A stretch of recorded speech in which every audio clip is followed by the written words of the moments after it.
तंत्र का मूल ही यही है, तात्पर्य ही यही है। एक तांत्रिक कभी भी अपने जीवन के अंत तक राह नहीं देख सकता, प्रतीक्षा नहीं कर सकता कि मुझे ईश्वर की प्राप्ति हो। भक्ति में क्या होता है, जब ईश्वर, एक मनुष्य जो है वो ये कामना करते हैं कि मुझे मृत्यु के बाद ईश्वर की प्राप्ति हो।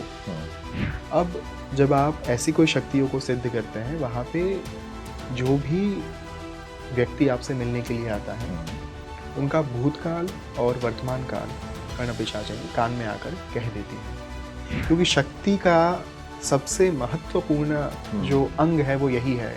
अगर आप शक्ति को मैनिपुलेट करेंगे, शक्ति आपके पास से चली जाएगी।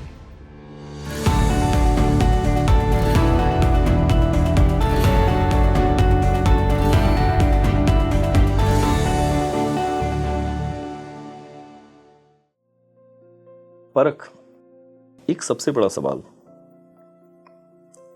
अगर कोई बुरे उद्देश्यों से तंत्र उपासनाओं में आता है तो शक्तियां कैसी होती हैं? एक होती है राम जी उच्च कोटि की शक्तियां, उच्च कोटि की साधना। दूसरा होता है निम्न कोटि की साधना। निम्न कोटि प्रकार ही उसका निर्धारित है। हाँ बिल्कुल। और जहाँ पे हम देखिए, हमारे धर्म की सुंदरता ये है कि चाहे आप कर्णपिशाचिनी की बात करें, सभा मोहिनी की बात करें, जो ऐसी सिद्धियां हैं, उनको भी माँ का ही स्वरूप माना गया है, लेकिन निम्न कोटि स्वरूप। लेकिन बाहर के जो अलग अलग धर्म है, वहाँ पे तो उनको इविल ही मान लिया गया है, डेविल ही मान लिया गया है। यस।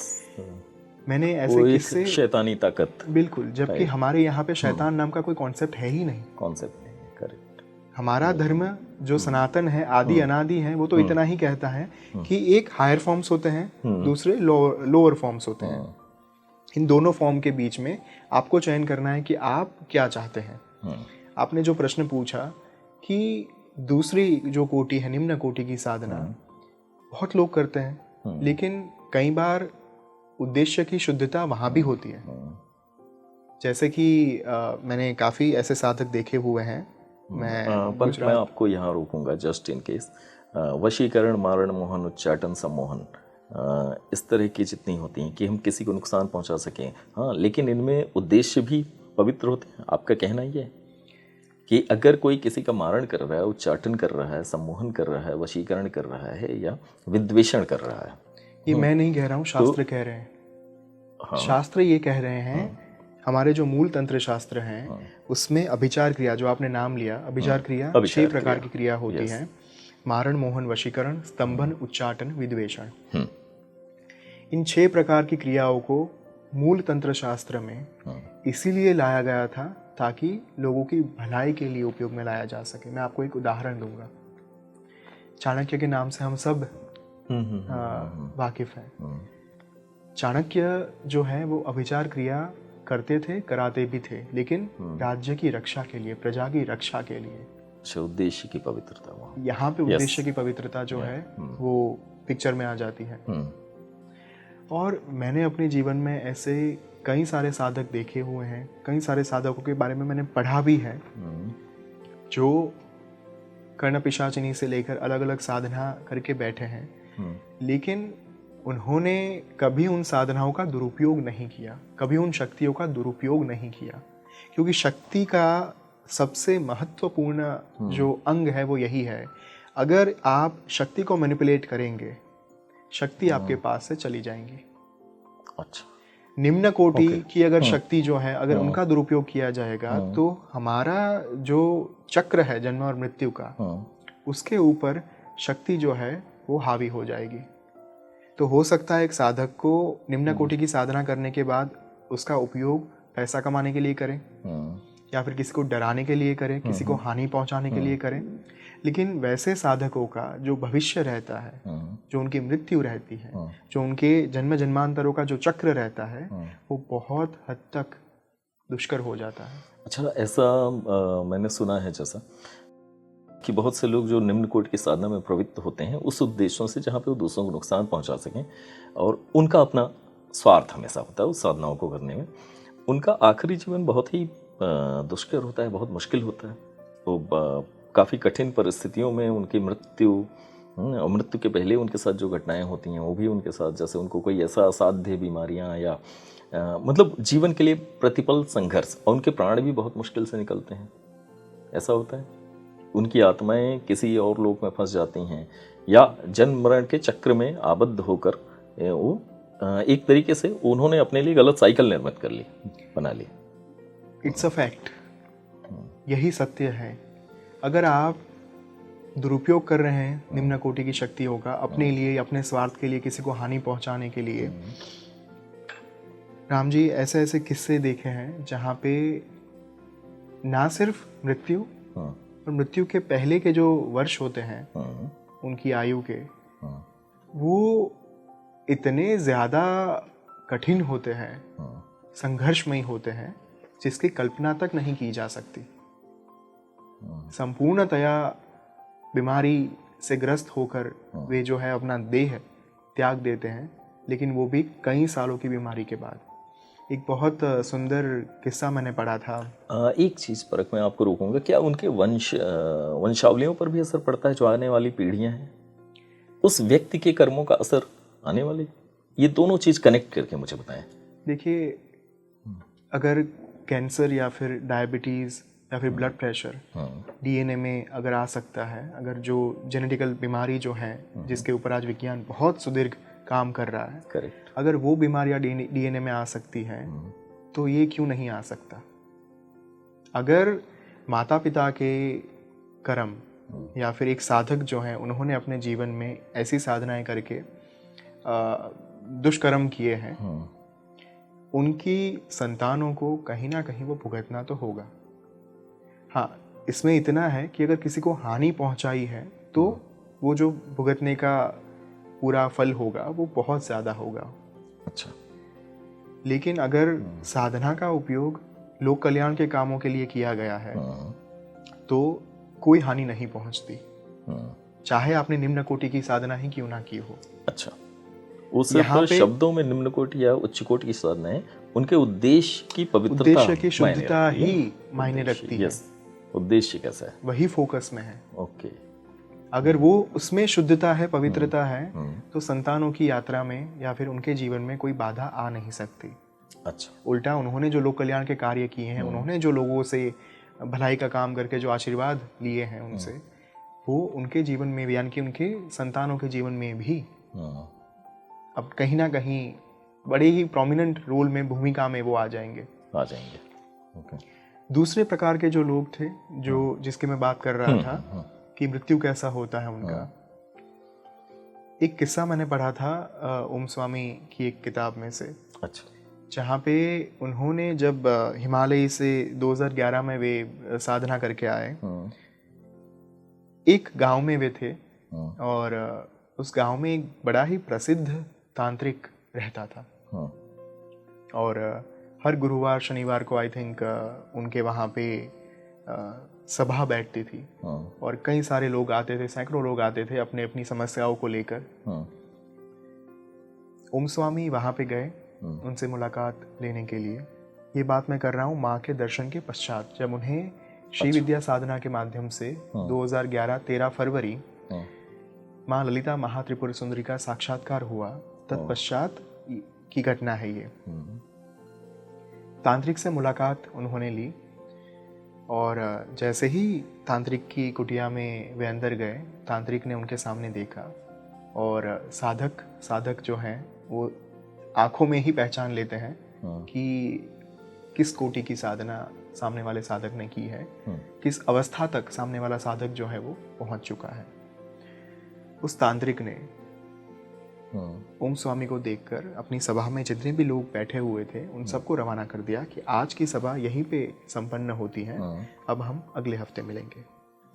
सब लोग जब वहाँ से चले गए, तत्पश्चात ओम स्वामी ने डायरेक्टली उनसे यही कहा कि आपने अपनी साधना का दुरुपयोग जो किया है, इस दुरुपयोग की वजह से आपकी मृत्यु बहुत दुष्कर लिखी जा चुकी है। अभी भी समय है, थम जाइए, रुक जाइए। और इतना कहते ही तांत्रिक को तो समझ में आ गया कि उनके कहने का तात्पर्य क्या था। तांत्रिक ने रो के बिलख के उनके चरणों में साष्टांग दंडवत प्रणाम किए कि महाराज मुझे इस जो कर्म बंधन है मेरा उससे छुटकारा चाहिए, मुझे मुक्ति दिला दीजिए। तब जाकर ओम स्वामी ने उनके कर्म जो है उनके ललाट पर हाथ रख के उनके कर्म ले लिए। उन्हें कहा गया कि अब आप अपनी सिद्धियों का उपयोग मिथ्या वचन यानी कि झूठ बोलने में नहीं करिएगा, किसी को गुमराह मत करिएगा। इतना कहकर वो बाहर निकल आए। उनके साथ जो साथी आए थे ओम स्वामी के साथ, उन्होंने पूछा कि महाराज ये क्या था, हमें तो कुछ समझ में नहीं आया कि आपने क्या किया, उन्होंने क्या बोला आपको। तब ओम स्वामी ने रहस्य का उद्घाटन किया कि जो साधक थे, जो तांत्रिक थे, उन्होंने कर्ण पिशाचिनी एक सिद्धि होती है, एक शक्ति होती है, माँ का निम्न स्वरूप, उनको सिद्ध किया था। अब जब आप ऐसी कोई शक्तियों को सिद्ध करते हैं, वहाँ पे जो भी व्यक्ति आपसे मिलने के लिए आता है उनका भूतकाल और वर्तमान काल कर्ण पिशाचिनी कान में आकर कह देती है तांत्रिक को, साधक को। ओके। और कान में जस्ट वो साधक बात कर रहा होगा और उसने कर्ण पिशाचिनी को आमंत्रित किया अपनी हेल्प करने के लिए। तो यहाँ पे क्या उसे, जैसा मैंने सुना है कर्ण पिशाचिनी में ऐसे कुछ उन्हें अपने कर्ण को स्पर्श करना होता है, ऐसा कुछ होता है क्या? नहीं, ऐसा कुछ नहीं होता। ज़्यादातर जो है कर्ण पिशाचिनी को आवाहन नहीं देना होता। कर्ण पिशाचिनी अगर वामाचार साधना से सिद्ध की गई है तो वो हमेशा आपके साथ रहेगी, लेकिन इतना दुष्प्रभाव जीवन के ऊपर डाल देती है कि जिसके बारे में शब्दों में बयान नहीं किया जा सकता। तो जैसे एक व्यक्ति आपके पास आकर अगर किसी ने कुछ पूछा तो कर्ण पिशाचिनी ने उस प्रश्न का उत्तर दिया। उस उत्तर के बाद दूसरे व्यक्ति का जब प्रश्न आता है तब वो पहला वाला प्रश्न भी निरंतर उसका उत्तर जो है वो चलता रहता है कान में। तो एक समय के बाद इतनी सारी आवाज़ें आपके मस्तिष्क में गूंजती रहती हैं जैसे आपके एक कान के पास किसी ने लाउड स्पीकर लगा दिया हो 24/7। क्या हालत होगी? उस नाद को बर्दाश्त कर पाना तो असंभव होगा। वो लगातार गुंजित होने वाली ध्वनि एक दूसरे से टकरा रही हैं। ओम स्वामी ने कहा कि उन्होंने जो कर्ण पिशाचिनी जो सिद्धि जो है जो सिद्ध की है निम्न कोटि की साधना के माध्यम से, उसकी वजह से वो जो तांत्रिक है वो कहीं ना कहीं भूतकाल और वर्तमान काल तो एक इंसान का बता सकता है। अच्छा। लेकिन जब निवारण देने की बात आती है, समस्या के उपाय देने की बात आती है, क्योंकि लोग जो आते हैं वो तो समस्या के उपाय लेने के लिए ही आते हैं। होगा कि अगर सिर्फ समस्या नहीं जाननी बल्कि होगा क्या, परिवर्तित कैसे होगा, भविष्य क्या है, तो समस्या के निवारण के लिए जो बताना होता है वहाँ पे भविष्य काल के बारे में, उपाय के बारे में वो सिद्धि जो है वो कुछ नहीं कह पाती। अच्छा। उस समय पर वो जो तांत्रिक था वो झूठ बोल देता था कि आप ये करिए ये करिए ये करिए ठीक हो जाएगा। क्योंकि वो भूतकाल और वर्तमान काल बताने की वजह से उसकी एक टाइप ऑफ एक आकर्षण हो गया कि सामने वाले इम्प्रेस हो गया। हाँ, मेरे बारे में जो व्यक्ति आए हैं तो उनको अगर सामने से ही वो जब आके बैठ गए, बैठने के बाद जब उनको ये बता दिया गया कि आपके जीवन में ये समस्याएं चल रही है, वो जो इंसान है, वो जो मनुष्य है, वो तो पहले से ही प्रसन्न हो जाएगा, करेक्ट, अभिभूत हो जाएगा, मंत्रमुग्ध हो जाएगा। वहाँ पे तंत्र विद्या में महारत थी, उसका गलत उपयोग भी कर सकते हैं टाइप ऑफ, क्योंकि उन्होंने जिस शक्ति का प्रयोग किया है वो सिर्फ उतना ही बताने में सक्षम है। करेक्ट। पर एक सवाल मैं पूछूंगा, कई बार क्या होता है कि इस तंत्र शास्त्र में प्रवीण लोग या इस तरह से साधक जो हैं वो भविष्य ज्ञान की बजाय वर्तमान और भूत की बातें बहुत अच्छी बता देते हैं और कई बार अपनी स्वार्थ साधना के लिए जो है गलत तरीके से, एक तरीके से लोगों को प्रभावित करने की बात आ गई।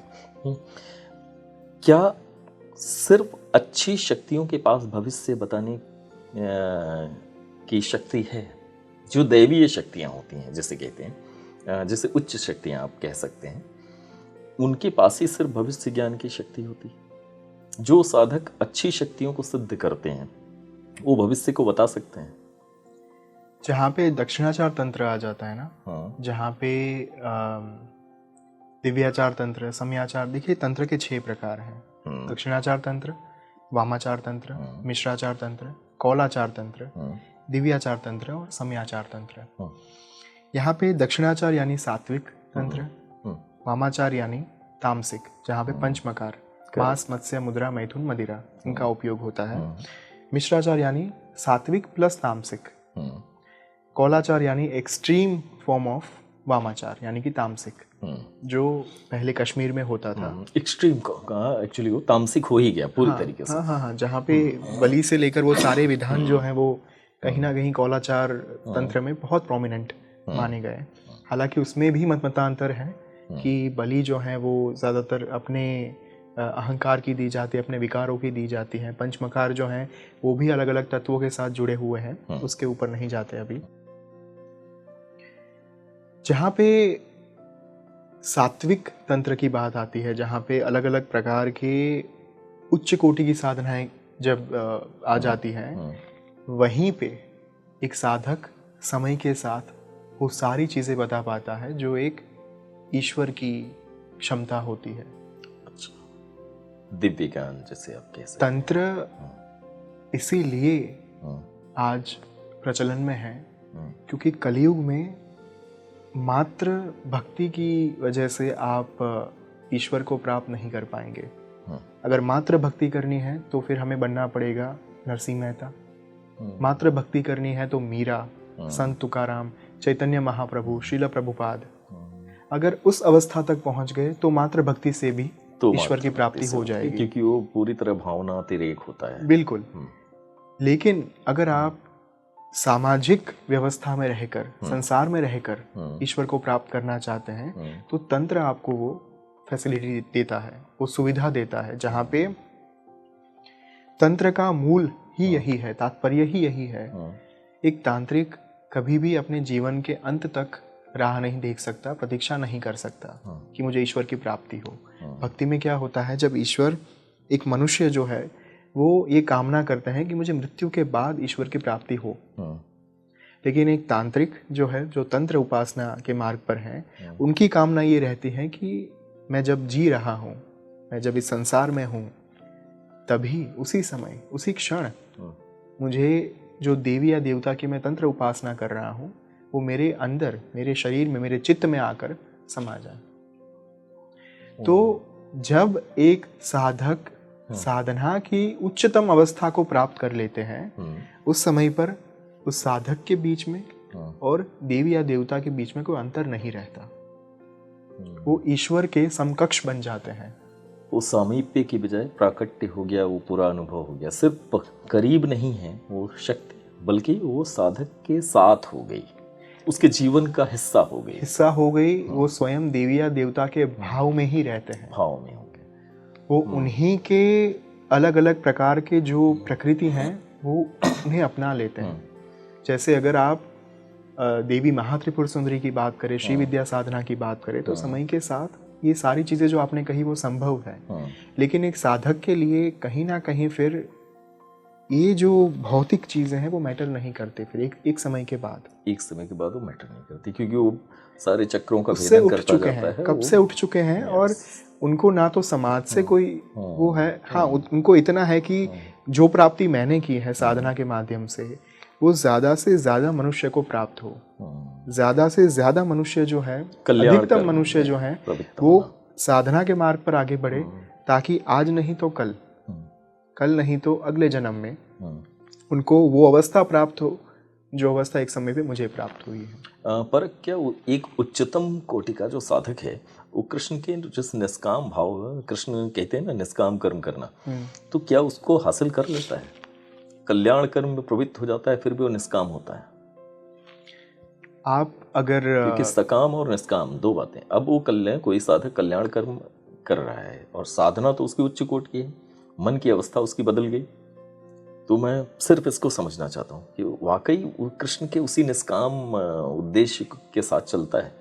देखिए, अगर आप जो ऑयल होता है, तेल, उसमें अगर पानी डाल देंगे तो घुल नहीं सकता, लेकिन दोनों एक साथ एक पात्र में रखे जा सकते हैं। लेकिन जब आप चाहेंगे तो आप ऑयल को भी अलग कर पाएंगे, पानी को भी अलग कर पाएंगे। करेक्ट। तो उस अवस्था पर पहुंचा हुआ साधक समाज में रहते हुए भी अलग रह सकता है। वो अपने ही भाव में स्थित रह सकता है। और जब वे चाहेंगे तब वो बहुत ही सरलता के साथ अपने देह का त्याग करके किसी भी प्रकार के मोह में बंधे बिना इस संसार का त्याग कर सकते हैं। उसमें कोई दो राहें नहीं है, कोई संशय नहीं है।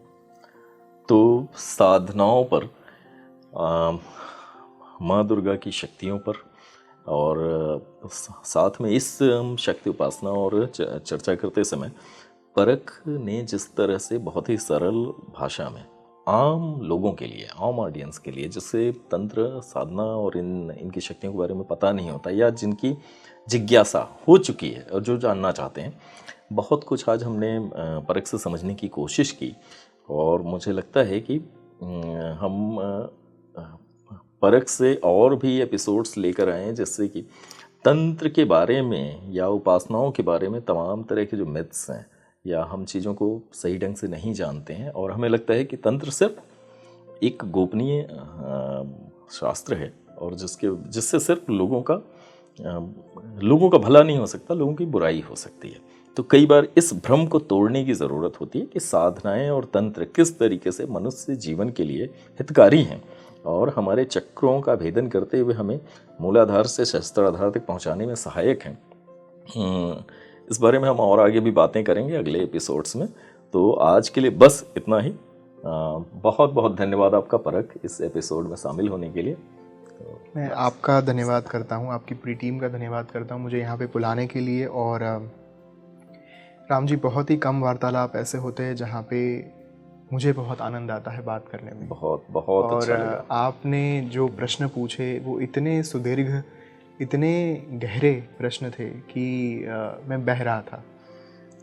तो आपका बहुत बहुत धन्यवाद कि आपने ये अवसर दिया मुझे। I am truly grateful. और आपकी भाषा की सरलता ने मुझे भी काफ़ी प्रभावित किया है कि मैं उस तरीके से उसमें कई आपकी बातों से ही मुझे तमाम सवाल मिले हैं। तो बहुत बहुत धन्यवाद आपका इस एपिसोड में शामिल होने के लिए।